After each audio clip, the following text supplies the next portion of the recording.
Mali, des militants affiliés prennent la clé du village du Mali. Des militants affiliés au groupe État islamique ont pris Tidermenouali, isolant davantage la capitale régionale, Ménaka, dans une région qui est tombée presque entièrement sous leur contrôle, ont indiqué mercredi à l'AFP des responsables et des témoins. La chute de Tidermen fait suite à des mois de combats menés par l'État islamique dans le Grand Sahara, ou ISGS, pour s'emparer du village du nord-est de quelques milliers d'habitants à environ 75 km au nord de Ménaka. Toutes les principales subdivisions administratives de la région sont désormais sous le contrôle du groupe. Le village a été capturé lundi soir. Tidermen est tombé aux mains de Daesh, a déclaré à l'AFP un élu de la ville, retranché à Ménaka, utilisant l'acronyme arabe de l'organisation État islamique. Il distribue des Corans à la population, et se déplace dans la ville avec des armes, a-t-il dit. Lui et d'autres ont parlé sous couvert d'anonymat par crainte de représailles.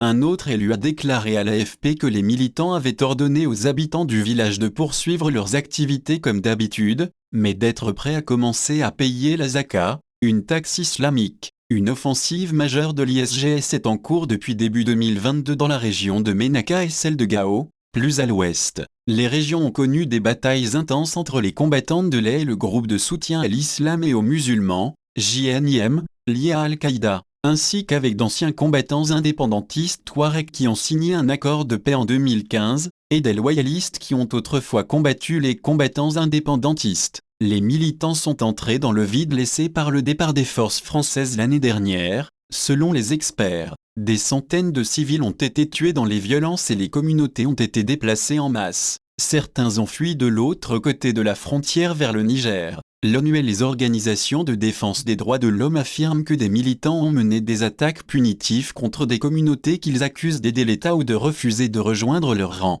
Un réfugié de Tidermen actuellement à Ménaka a déclaré à l'AFP que, étant donné que la ville est un ancien bastion du JNIM, les combattants de l'ISGS recherchent maintenant des civils qui possèdent des armes ou des talkie-walkie. L'armée malienne contrôle Ménaka et assure la protection des civils, a déclaré à l'AFP un officier de l'armée interrogé sur la prise de Tidermen. L'armée malienne, la mission de stabilisation de l'ONU et les groupes armés fidèles à l'État restent présents à Ménaka.